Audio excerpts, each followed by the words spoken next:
Hello guys, welcome back to our channel nursing next generation. आज मैं आपके साथ लेके आई हूँ मिस्टर जितेंद्र, जो कि एविएशन में वर्क करते हैं but as a nursing officer. तो इनके बारे में जानना चाहेंगे कि इनकी पोस्ट को क्या बोलते हैं, कैसे हम एयरलाइंस में जा सकते हैं और कैसे अपने प्रोफेशन को आगे बढ़ा सकते हैं। So welcome Jitendra. Hi Yogita, my name is Jitendra and I am a nursing officer by profession. I am now working in Indigo Airlines as a paramedic nurse. तो स्टार्ट करते हैं, आपको क्या पूछना है तो आप पहले स्टार्ट तो कीजिए। सबसे बड़ी बात कि नर्सिंग ऑफिसर हमने बोला, हम्म। तो आपके एयरलाइंस में हमारी नर्सिंग ऑफिसर की पोस्ट को बोलते क्या है? हमारी एयरलाइन में नर्सिंग ऑफिसर की पोस्ट को एज अ पैरामेडिक बोला जाता है और हम फ्लाइट सेफ्टी डिपार्टमेंट में हम लोग आते हैं। और जैसे जैसे प्रमोशन होता है तो उसका पोस्ट चेंज होता रहता है। जैसे पैरामेडिक स्टार्टिंग पोस्ट है, उसके बाद सीनियर पैरामेडिक, उसके बाद रीजनल पैरामेडिक, तो ऐसे ओके, मतलब हम। हायरार्की है पोस्ट, हाँ, वो मतलब बिल्कुल। प्रमोशनल है। या बिल्कुल। ओके, तो मतलब हायरार्की भी साथ साथ बता दिया इन्होंने। तीन हायरार्की है, उससे ज्यादा भी है अभी आगे? तक के लिए फाइनली 3 है। ओके। बाकी इन फ्यूचर हो सकता है कि उसके बाद भी कुछ और आए। ओके, मतलब तो एट प्रेजेंट अभी थ्री है। एट प्रेजेंट 3 है। ऑल एयरलाइंस और in specially you are working there? देखो, बाकी एयरलाइन का भी अलग अलग होता है कि हमारी एयरलाइन में इन्होंने ये डेजिग्नेशन रखा है। बाकी एयरलाइन में एसोसिएट मैनेजर या फिर रजिस्टर्ड नर्स ऐसा कुछ करके रहता है। ओके, बाकी मतलब हमारी एयरलाइन का ये है, बाकी दूसरी एयरलाइन का आई एम नॉट श्योर कि उनके अबाउट द में क्या। नेम्स। हाँ। ओके, मतलब इनकी एयरलाइंस जो है जिसमें ये वर्क कर रहे हैं, जी बिल्कुल। डिस्क्लोज करना चाहोगे पहली बात आप अपनी एयरलाइंस की, किस में आप वर्क कर रहे हैं? मैं इंडिगो एयरलाइंस में वर्क करता हूँ। Okay, he is working in IndiGo. So आप हमारे जो एस्पिरेंट्स हैं या जो फ्यूचर नर्सिंग ऑफिसर्स हैं या presently they are seeking for the job, उनके लिए बताइए कि वो इस प्रोफेशन में कैसे आ सकते हैं? देखो, उसके लिए बेसिकली आपको 3 चीज़ों की ज़रूरत होती है। या तो आपके पास ईएमटी डिप्लोमा हो, या जीएनएम डिप्लोमा हो, या बीएससी सर्टिफिकेट हो। तो बीएससी में आप बीएससी भी हो सकता है, पोस्ट बीएससी भी हो सकता है।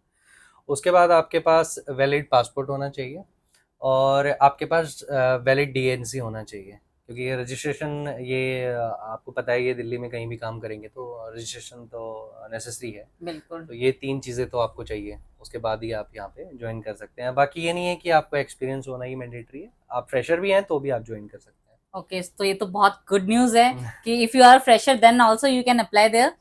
अगर आप जीएनएम हो, बीएससी आप ग्रेजुएट हो, या उसके अलावा आपने मास्टर्स या अदर क्वालिफिकेशंस भी ले रखी है नर्सिंग में, तो भी आप एलिजिबल हो। साथ में एक ईएमटी कोर्स बताया, थोड़ा सा उसके बारे में एलिब्रेट करेंगे, देखो, ईएमटी मैं क्या है? ईएमटी कोर्स के बारे में मुझे ज़्यादा कुछ पता नहीं है। बाकी कुछ लोग जो वीडियो देख रहे होंगे शायद उनको पता भी हो। तो आई थिंक ये 6 मंथ का कोई कोर्स है। तो उसमें बेसिक ट्रेनिंग ही दी जाती है हमारे। एक तो जैसे इमरजेंसी में जो चीज़ें होती हैं उन चीज़ों के लिए कोई होता है कोर्स के।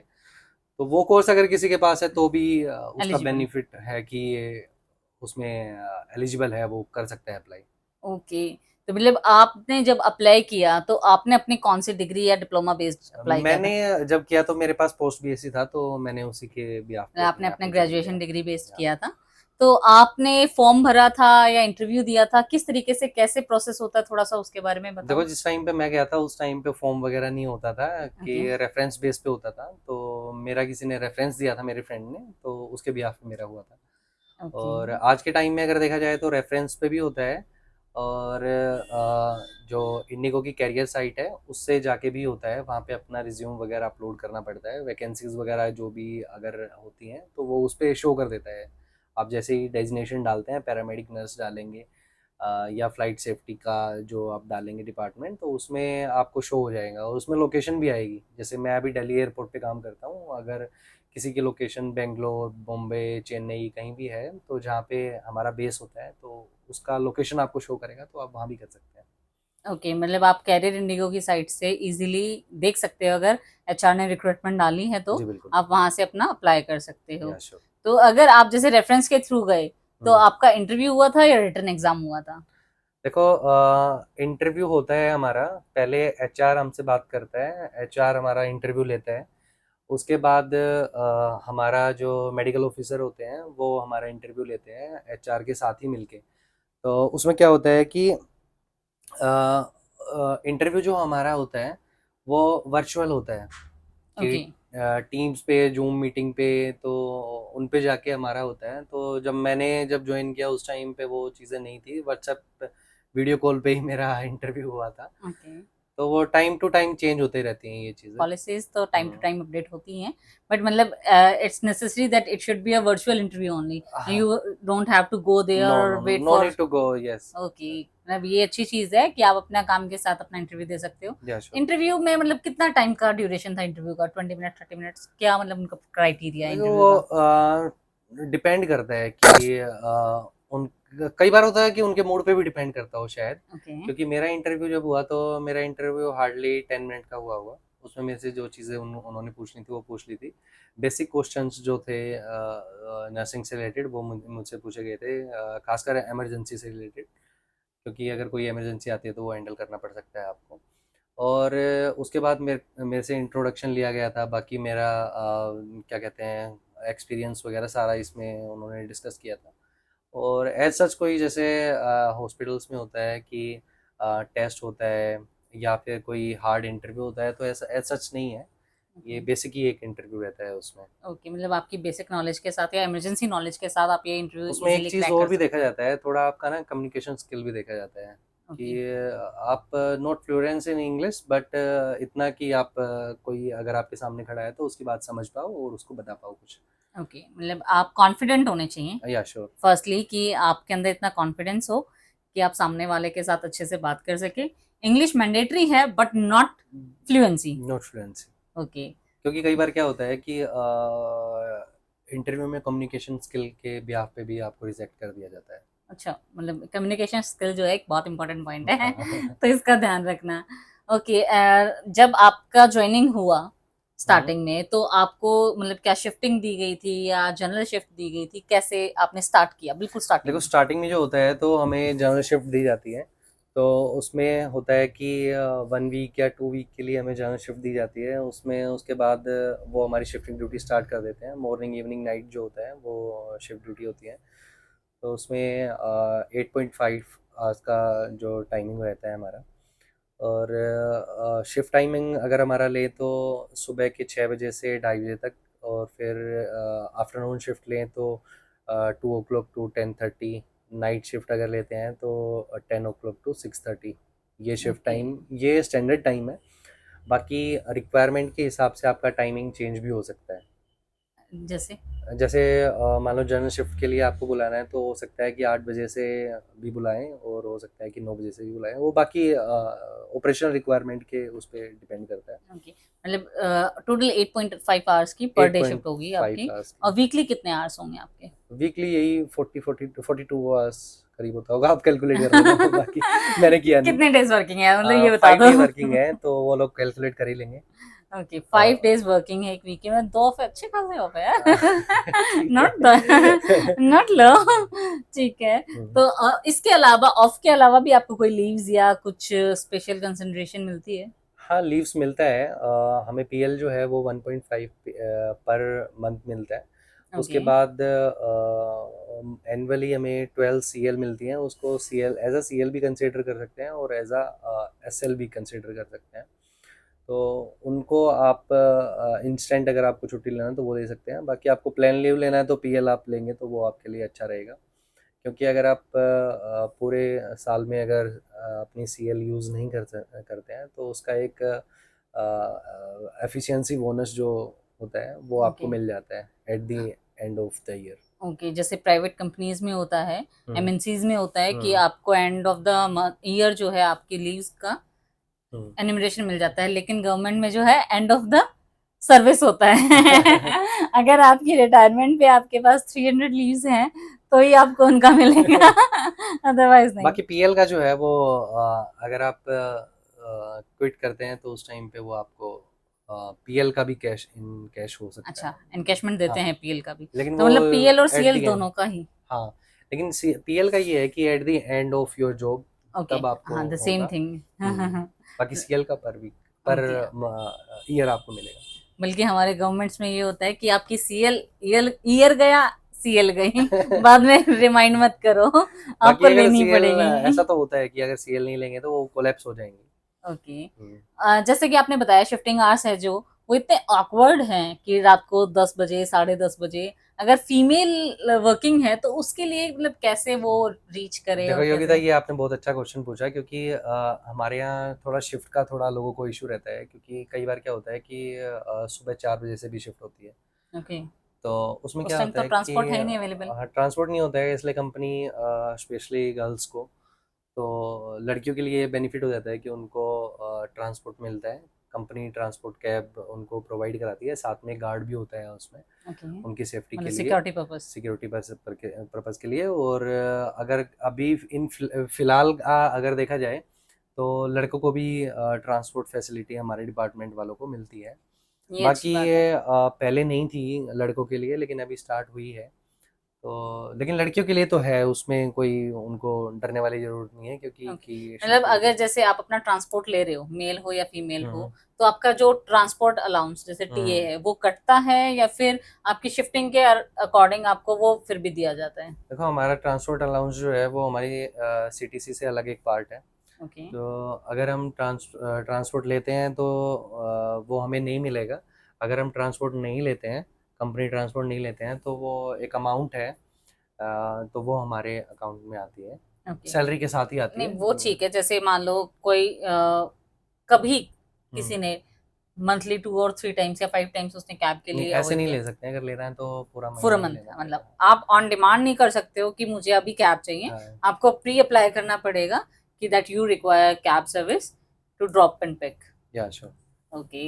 And what about the females जैसे भी बात की उनकी हम्म, मैटरनिटी लीव्स और child care leave, is there any हाँ प्रोविजन बिल्कुल, फॉर दैट सेम। जैसे कि बाकी कंपनीज में भी होता है, कॉर्पोरेट कंपनी में, कि 6 मंथ उनकी मैटरनिटी लीव मिलता है उनको। और उसके बाद अगर वो एक आध महीने अगर लेना चाहेंगे तो उनकी अगर लीव्स बची हैं तो वो भी ले सकते हैं वो उसके साथ ही। और कंपनी इसके लिए भी थोड़ा कर सकती है कि भाई किसी को ज़्यादा ही ज़रूरत है तो थोड़ा बहुत लीव विदाउट पे भी दे सकती है, लेकिन लीव विदाउट पे ज़्यादा वो लोग देते नहीं हैं, प्रेफर नहीं करेंगे। प्रेफर नहीं करते हैं। प्राइवेट कंपनीज है हम्म। वो इतना तो रखेंगे। बट अच्छा 6 मंथ्स लीव्स है maternity hmm, that is enough ना। इनफ है वो। But what about CCL, government में चाइल्ड केयर लीव स्पेशली अलग से दिया नहीं, जाता है। यहाँ पे ऐसा कुछ नहीं होता प्रोविजन नहीं है है, ऐसा कोई, नहीं होता है। चाइल्ड केयर लीव नहीं है। हाँ। बट हाँ मैटरनिटी लीव है वो भी चलेगा।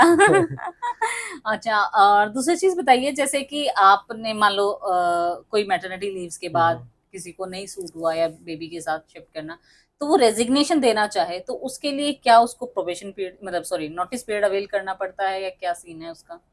देखो, अगर वो तो जो सिनेरियो आपने बताया, उस सिनेरियो के बारे में मुझे नहीं पता है कि ऐसा किसी ने आज तक मेरे सामने किया नहीं है कि मैटरनिटी के टाइम पे लीव मतलब रिजाइनिंग रिजाइन के लिए देना। बोला। ओके, अगर नॉर्मली कोई रेजिग्नेशन देना चाहे तो तो उसको 3 मंथ का प्रोबेशन पीरियड होता है, मतलब 3 मंथ्स का नोटिस पीरियड उन्हें सर्व सर्व करना करना पड़ेगा। पड़ेगा। Okay one 3 months. Hmm. Big time. Usually 1 month का होता है। 1 मंथ ही होता था, लेकिन अभी इस फाइनेंशियल ईयर से वो 3 मंथ कर दिया गया है। ओके मतलब 2025 से हाँ, 3 मंथ्स कर दिया थ्री गया है। मंथ ठीक है कंपनी पॉलिसीज है कुछ नहीं कह वो सकते टाइम टू हैं। टाइम सारी चीजें चेंज होती रहती हैं। बिल्कुल। और आप ये बताइए आपने डायरेक्ट यहाँ ज्वाइन किया था या इससे पहले किसी और हॉस्पिटल में भी सर्व किया था। हाँ, मैंने पहले भी किया है। पहले मैंने आर्टेमिस हॉस्पिटल में जॉब किया है। और मैं तो कहना चाहूँगा कि अगर आपको कहीं भी मतलब किसी कॉर्पोरेट में जॉब करना है या कहीं भी जॉब करना है, तो उससे पहले आपको एक बार हॉस्पिटल में ज़रूर जाना चाहिए, ओके। क्योंकि वहाँ जाके आपको जो एक्सपीरियंस मिलेगा तो वो आपको बहुत काम लाइफ आने वाला है। लाइफ टाइम काम आएगा। ओके। तो वहाँ पे एक बार ज़रूर करना चाहिए हॉस्पिटल में। मतलब फ्रेशर्स आपके लिए स्ट्रिक्ट हिदायत दे रहे हैं कि आप एटलीस्ट कुछ टाइम तक इमरजेंसी या कोई life saving part of the hospital any government और private you should serve there ताकि वो आपके लाइफ टाइम एक्सपीरियंस में काउंट हो और साथ में लाइफ सेविंग भी रहे आपके लिए। इसमें एक चीज़ और भी है ना, क्योंकि आज के टाइम में अगर कहीं भी हम जाते हैं तो आजकल बहुत सारे ऑर्गेनाइजेशन या हॉस्पिटल बोल लो, या अगर कॉन्ट्रैक्ट बेस पे अगर कहीं आपको गवर्नमेंट हॉस्पिटल में जाना है तो 2 ईयर एक्सपीरियंस तो आजकल मांगने लगे ये हैं। तो है कि आप तो जीएनएम हो तो आपको 2 ईयर एक्सपीरियंस मैंडेटरी हाँ, है। ग्रेजुएट्स के लिए इतना नहीं है, हाँ वो उनके उनके लिए लिए नहीं है। कहीं कहीं 6 मंथ्स मांगते हैं अदरवाइज ग्रेजुएट्स के लिए कोई हम्म, इंपॉर्टेंट नहीं है कि आपके पास एक्सपीरियंस होना ही चाहिए। बट स्टिल रिकमेंडेड कि आप एक्सपीरियंस लेके जाएं तो ज्यादा इजीली आप काउंटर कर सकोगे उस इंटरव्यू को और इजीली जॉब के लिए जी जा सकोगे। चलो एक रैपिड फायर क्वेश्चन करते हैं आपके साथ। ये हमारे पॉडकास्ट का ना एक पार्ट होता है, जो भी हमारे साथ आता है उसके लिए रैपिड फायर तो मस्ट होता है। तो सेम चीज मैं आपके साथ करना चाहूंगी। गवर्नमेंट हॉस्पिटल और फ्लाइट जॉब। देखो अगर देखा जाए तो गवर्नमेंट हॉस्पिटल ही बेस्ट ओके। रहता है वो। अच्छा अगर हाँ, पे एक के चीज रह हिसाब गई से देखा हमारी जाए, सैलरी क्राइटेरिया, मतलब आपका सैलरी क्राइटेरिया कैसे रहता है वहाँ? सैलरी क्राइटेरिया ये है कि अगर आप आज के टाइम में अगर देखा जाए कि एक हॉस्पिटल को रख के देखा जाए, प्राइवेट हॉस्पिटल को, उसके अकॉर्डिंग अगर देखा जाए तो हाइक है, उसके अकॉर्डिंग अच्छा सैलरी मिलता है। लेकिन अगर देखा जाए गवर्नमेंट के हिसाब से तो वो उतना तो पे नहीं कर पाते हैं। लेकिन ये है कि गवर्नमेंट और प्राइवेट हॉस्पिटल अगर लेते हैं तो उसके मिड तक की हमारी सैलरी रहती ओके, है। मतलब अच्छी खासी सैलरी है। और ठीक है, अच्छी खासी तो चाहे किसी की कितनी हो, अच्छी खासी तो अच्छी खासी नहीं कहोगे? नहीं नहीं, मतलब बेटर है आप गवर्नमेंट हॉस्पिटल में हॉस्पिटल से शिफ्ट बेटर कर रहे हो, उससे बेटर है आप वहाँ अपना परस्यू करो, अपनी कैरियर को है, वहां लेके वर्कलोड के जाओ। हिसाब से ठीक है। बट जैसे हम लोगों को फील होता है, मुझे पर्सनली होता है हम्म कि हम जब हॉस्पिटल कल्चर में रहते हैं हम्म वो, और जो एक कॉर्पोरेट जॉब होती है वो, मतलब स्टैंडर्ड्स का फर्क लगता है मुझे, कि अपने आप में थोड़ा सा मेंटेन करना स्टैंडर्ड वाइज। ऐसा हम्म। कुछ आपको कभी फील हुआ कि जब आप आरटीएमएस में करते थे और यहाँ करते हो? देखो उसमें तो फ़र्क पड़ता ही है, क्योंकि यहाँ पे अगर हम जा रहे हैं तो हॉस्पिटल में हम जा रहे हैं तो हम उसी इन्वायरमेंट में, उसी कल्चर में हम अपने ट्रेनिंग पीरियड में भी काम करते हैं, यहाँ पे भी वैसे ही काम करते हैं हॉस्पिटल में भी। लेकिन वहाँ जाने के बाद एक होता है कि हम एक इंटरनेशनल एयरपोर्ट पे जा रहे हैं तो वहाँ बाकी लोग भी मिलते हैं। और जैसे कैप्टन क्रू वगैरह लोग हो गए या हाई प्रोफाइल लोग हो गए, तो उनके सामने अगर हम जाते हैं तो फिर वो थोड़ा सा रहता है। मेरे को तो बेटर लगता है कि अच्छा फील होता होगा। हाँ, स्टार्टिंग स्टार्टिंग में होता है, उसके बाद थोड़ा आदत हो नॉर्मली हो जाती जाता है, आदत हो है। जाती है। Okay. Okay, and what about the private hospital और द फ्लाइट? देखो अगर किसी को सैलरी अपना इशू ना हो तो? सैलरी इशू ना हो तो वो ठीक है। मुझे लगता है कि काफ़ी लोगों के सैलरी इशू भी नहीं होते होंगे, कुछ लोगों का ये भी होता होगा कि मुझे यहीं पे अच्छा भी लगता है कुछ लोगों को हॉस्पिटल में जॉब करना। बाकी जिसको अपना आराम की नौकरी चाहिए, या ये है कि भाई मेरे को बस ये है कि स्ट्रेस फ्री जॉब चाहिए, तो उसके लिए कह सकते हैं कि कॉर्पोरेट जॉब ठीक है। Okay, and what about the domestic airport और इंटरनेशनल एयरपोर्ट? देखो देखने में तो आज के टाइम में दोनों सेम बना दिए हैं, इतना कंपनी नहीं, है ये कि तो इतना। दिल्ली का है, हाँ, अदर स्टेट का अलग हो सकता है ना? अदर स्टेट का ये है कि मैं आज तक इंटरनेशनल एयरपोर्ट पे, बॉम्बे एयरपोर्ट पे गया हूँ, तो वो भी अच्छा ही है। ओके। और बाकी ये इनका इंफ्रास्ट्रक्चर वगैरह जो है यहाँ पे दिल्ली का, जो जीएमआर देखता है, और बॉम्बे का अभी अडानी देख रहा है, तो ये इंफ्रास्ट्रक्चर पे तो अच्छा लगाते ही हैं, तो इन्होंने वेल डेकोरेट किया है, मतलब अच्छा है काफ़ी। ओके, तो आपकी पर्सनल चॉइस कौन सी होगी, नेशनल और इंटरनेशनल? देखो हमारे लिए तो दोनों ही सेम है, नेशनल हो या इंटरनेशनल, हमारे लिए कोई ज़्यादा फर्क की बात नहीं है। ओके। बाकी हमें तो अपना काम करना है, उससे हमारा कोई फर्क नहीं पड़ता है उस चीज़ से। नहीं, कई बार होता है जैसे डोमेस्टिक है, वहाँ आपके लोकलाइट्स या फिर जो नहीं हमारा ऐसा इंडियन कुछ नहीं है। कल्चर क्रू मेंबर्स हैं वो ही मिलते हैं। इंटरनेशनल एयरपोर्ट पे अगर दूसरे नहीं, हमारी उसके, एयरलाइन वाले ही मिलते हैं तो वो इंडियन ही होते हैं। ओके, अब मतलब आपका जो वर्क प्रोफाइल है वो सिर्फ आपकी एयरलाइन को आप सर्व करेगा? हमारी एयरलाइन के लिए, बाकी ओके, तो थोड़ा सा एक बार वर्क प्रोफाइल के बारे में बताओ पहले। देखो हमारे यहाँ पे क्या होता है कि जो मेन हमारा वर्क होता है वो ब्रीथ एनालाइजर टेस्ट होता है, कि कोई भी कैप्टन क्रू वगैरह जो भी फ्लाइट में जा रहे हैं तो उनका हमें ब्रीथ एनालाइजर टेस्ट करना पड़ता है। बाकी जो ग्राउंड स्टाफ है, इंजीनियर्स हैं, जो एयर साइड काम करते हैं, फ्लाइट के पास जो काम करते हैं, तो उनका भी ब्रीथ एनालाइजर टेस्ट करना पड़ता है हमें। उसके अलावा मेडिकल किट वगैरह बनाना, डॉक्यूमेंटेशन करना, और फर्स्ट एड वगैरह छोटा मोटा ये जो चीज़ें होती हैं, ये सारी चीज़ें रहती हैं। बाकी मेन जो हमारा काम अगर देख के चले तो वो breath breath analyser analyser. Test ही है। अच्छा, ब्रीथ एनालाइजर के अलावा जैसे आपने मेडिकल किट बोला, तो उसमें हुँ। क्या क्या कंपोनेंट्स हो सकते हैं, मतलब एक उसमें रफ आइडिया? उसमें देखो 3 तरीके की किट होती है। एक मेडिकल किट होती है, एक फर्स्ट एड किट होती है, एक यूपी की किट होती है, तो वो तीनों किट फ्लाइट में जाती हैं। अगर कोई भी ऊपर फ्लाइट में इन द एयर अगर इमरजेंसी होती है तो? इमरजेंसी होती है तो उसमें से वो क्रू वगैरह को इनको BLS और बेसिक ACLS है। ट्रेनिंग दी जाती है। ओके, मतलब जो ताकि फ्लाइट में क्रू मेंबर्स हैं उनको BLS ACLS आता है। हाँ, उनको ACLS नहीं, ACLS तो क्योंकि मेडिकल फील्ड वाले ही कर सकते हैं, ओके, तो BLS आता है। BLS उनको आता है, तो वो हैंडल कर सकते हैं। ओके, तो इनफैक्ट कभी उनको ऐसा हुआ है कि जैसे कोई पेशेंट को अगर लेके जाया हम्म, जा रहा है तो आपकी टीम से आपके स्टाफ को बोल दिया गया हो कि पैरामेडिक्स की नीड पड़ेगी, आप फ्लाइट में एक बार उनके साथ जाइए। देखो हमारा जो होता है कि अगर किसी को ऐसा नीड है तो वो या तो मेदांता से जाते हैं, मतलब दिल्ली एयरपोर्ट पे देखा जाए तो, ओके। बाकी एयरपोर्ट पे जो भी हैंडलिंग कंपनी होगी उनकी मेडिकल कंपनी वो देखेंगे।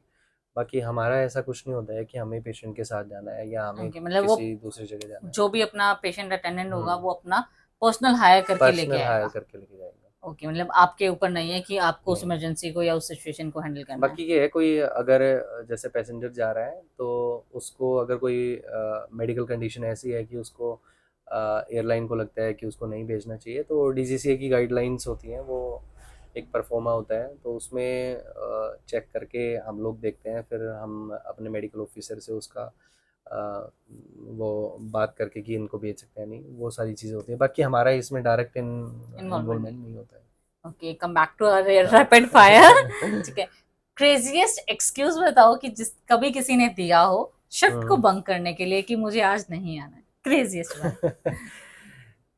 ऐसा तो मुझे ऐसा कुछ नहीं पता है, लेकिन इंसिडेंट अगर कोई होता है तो ये छोटा मोटा ही कि एक्सीडेंट वगैरह को लेके लोग बोलते हैं। एक्सीडेंट हो गया, एक्सपायर हो गया कोई पड़ोसी। हाँ, यही जो चीज़ें चलती हैं। बाकी अगर हॉस्पिटल को, प्राइवेट हॉस्पिटल को और एयरलाइन को देख के चला जाए तो उसमें ये है कि आपको लीव्स के लिए फाइट नहीं करना पड़ता है, आपको इजीली मिल जाती हैं। ओके, मतलब आप अगर आप एडवांस में बता के रखते हो तो आपको इजीली इजीली लीव्स मिल मिल जाती जाएगी। ओके। हैं। ओके, जैसे आपने बताया शिफ्टिंग होती है तो अपने आप को जगाते रहने के लिए क्या क्या यूज करते हो आप पर्सनली? कॉफी और एनर्जी ड्रिंक्स और समथिंग एल्स? देखो उसके लिए तो थोड़ा होता ही है, क्योंकि अर्ली मॉर्निंग 4 o'clock की शिफ्ट होती है, तो उसके हिसाब से हमें अपना पैटर्न भी बनाना पड़ता है।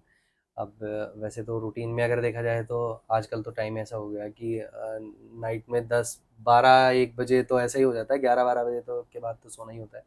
लेकिन अगर हमारी 4 बजे की शिफ्ट होती है तो उस अकॉर्डिंग हम 8 या 9 बजे अपना सो जाते हैं, उसके बाद, ताकि हमारी बॉडी उस हिसाब से वो तो एक्टिव होने के एक्टिव लिए है, लेकिन ड्यूरिंग शिफ्ट आप अपने आप को कैसे जगा के रखते हो? ड्यूरिंग शिफ्ट तो वहाँ पे हमें कॉफ़ी वगैरह चाय वगैरह मिलता है, तो ओके, वो मतलब हम चाय वहाँ से, कॉफी प्रेफर करते हो, हाँ, एनर्जी ड्रिंक्स नहीं? एनर्जी ड्रिंक हम नहीं लेते हैं। ओके, मैं तो कॉफ़ी लेता हूँ, ब्लैक कॉफ़ी ले लेता हूँ, बाकी बाकी हेल्थ चीज़ें कॉन्शियस। नहीं। इतना भी नहीं, लेकिन little bit. Most common medical issue जो आपने अपने ग्राउंड स्टाफ में या फिर क्रू मेंबर्स में देखा है कि जब भी आप उनका टेस्ट कर रहे हो या उनका मेडिकल एग्जामिनेशन कर रहे हो तो आपको फील हुआ देखो हो? हाँ, हम मेडिकल एग्जामिनेशन तो ऐसा ऐसा हम करते नहीं है, लेकिन एक सिनेरियो मैं आपको बताता हूँ कि वो आपको गूगल पे भी मिल जाएगा या यूट्यूब पे भी आपको मिल जाएगा। हमारी एयरलाइन में एक बार क्या कहते हैं, एक लेडी ट्रैवल कर रहे थे, तो उनको लेबर पेन स्टार्ट हुआ फ्लाइट टेक ऑफ करने के बाद।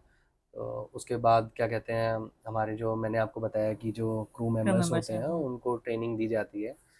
तो उन्होंने मतलब खुद से ही क्रू मेंबर्स ने मिलके, ये काफ़ी अप्रिशिएट करूँगा इस चीज़ के लिए मैं, कि उन्होंने वहाँ पे फ़्लाइट में ही उसकी डिलीवरी डिलीवरी कराई, और मतलब वो चीज़ एक अपने आप में एक बहुत अच्छी चीज़ है।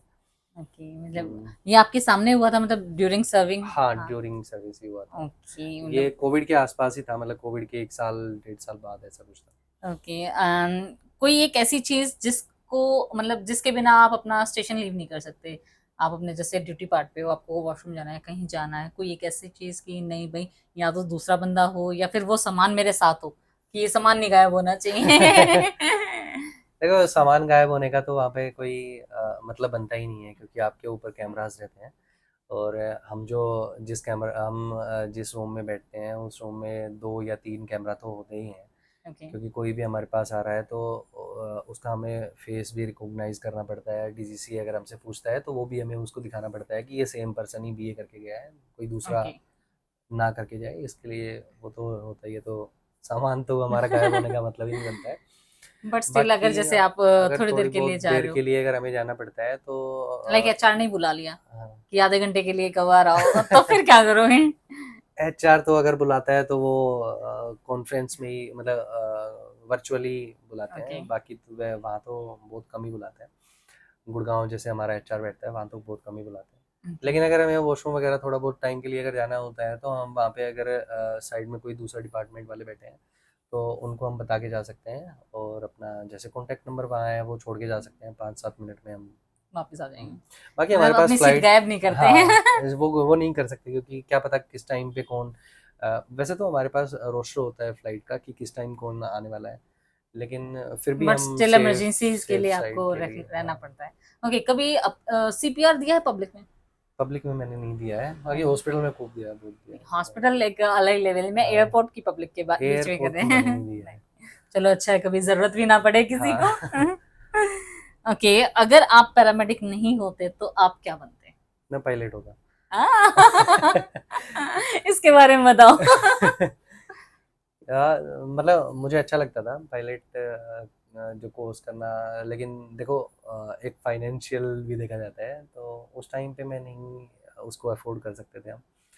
लेकिन आज के टाइम में मैं अफोर्ड कर सकता हूँ, लेकिन अभी मैं सोचता हूँ कि अभी एज ऐसी है कि करने में, मतलब मुझे लगता है कि सिर्फ शौक पूरा हो जाएगा, लेकिन वो रिकवर नहीं फाइनेंशियली। होगा, फाइनेंशियली रिकवर होने में टाइम लगेगा उसमें। ओके, तो मतलब आप अपने फ्यूचर, मतलब अपनी जनरेशन को सजेस्ट करोगे कि हाँ पायलट बनो? बिल्कुल। मैं तो करूँगा, बाकी मैं कुछ अपने फ्रेंड्स से, पायलट से पूछता रहता हूँ, तो उनका 50-50 आता है। ओके, कुछ लोग बोलते हैं कि अच्छा है, कुछ लोग बोलते हैं वो यार तो हर शिफ्ट प्रोफेशन में होता है टाइमिंग शिफ्ट यार। टाइमिंग को लेके ऐसा है, वो तो लेकिन हर मुझे अच्छा प्रोफेशन में लगता है होता वो। है। ओके, हम्म। अब कोई एक स्पेशल टिप जो हमारे एस्पिरेंट्स हैं या जो हमारे व्यूअर्स हैं उसके लिए, आपके प्रोफेशन में जाने के लिए? देखो हमारे प्रोफेशन में जाने के लिए तो वैसे कुछ ज़्यादा चीज़ें चाहिए नहीं है, जो मैंने आपको स्टार्टिंग में बता दिया, वो चीज़ें जो बेसिक सी चीज़ें हैं वो चाहिए। बाकी ये आपके इस चीज़ पे भी डिपेंड करता है कि आप जॉब का आपको टाइम पे पता लगा है नहीं पता है, या आपका कई बार एचआर क्या होता है कि एचआर हमें भी मेल डाल देता है कि अगर आप अपनी साइड से किसी को रेफ़र करना चाहते हैं तो उसको रेफ़र कर सकते हैं, जब बल्क में वैकेंसीज़ वगैरह आती हैं तो उस टाइम पे। और ये वैकेंसी उस टाइम पे आती है जब कोई नया ऑपरेशन स्टार्ट हो रहा हो या कोई नया बेस स्टार्ट हो रहा है, तो उस टाइम पे आती है। ओके, मतलब हम्म, वैकेंसीज के लिए आपको अलर्ट रहना पड़ेगा, बाकी हम्म। आप इजीली कवर कर सकते हो थोड़ी सी मेहनत के साथ। बाकी एक चीज़ और है कि दो चीज़ें तो मैंने बताई, रेफरेंस से भी हो सकता है और वो उससे भी होता है, आपका कैरियर साइट से भी होता है। तो उसके अलावा एक दो लोगों ने मुझे बोला है कि हमने naukri.com पे या इंडीड पे डाला था, वहाँ से भी हुआ है, तो उस चीज़ के बारे में भी तो मैं जो श्योर नहीं साइट्स हूँ, हैं, लेकिन हाँ, हो सकता है वहाँ हो से भी सकते लेते हैं। बिल्कुल। तो मतलब बेसिकली ये है, आप अपना सर्च करते रहो कि हाँ फ्लाइट नर्स की वैकेंसी कब आ रही है, पैरामेडिक्स की वैकेंसी कब आ रही है, और अपने आप को थोड़ा सा कम्युनिकेटिव पार्ट से बिल्कुल। जो है प्रिपेयर रखो। हाँ, बाकी डॉक्यूमेंट्स तो आई होप नर्सिंग वालों के पास, सबके पास पूरे होते हैं। हाँ, चलो इस सेशन को यहीं खत्म करते हैं, फिर नेक्स्ट सेशन में मिलेंगे। Thank you Jitendra. Thank you, nice to meet you.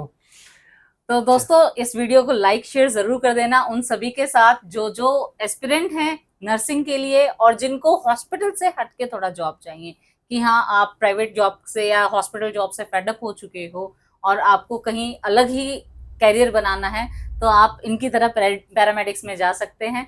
बाकी thank you for watching. Main courtesy मैं कपिल स्टूडियो वाले को दूंगी, जिन्होंने मेरे को ये स्पेस प्रोवाइड किया। ठीक है, तो उनका भी चैनल का डिस्क्रिप्शन आपको मिल जाएगा नीचे, और सर के इंस्टा का भी डिस्क्रिप्शन नीचे मिलेगा। कुछ उसके अलावा भी डाउट्स हो तो इनको परेशान कर सकते हो आप। या sure. Thank you Jitendra. Thank you.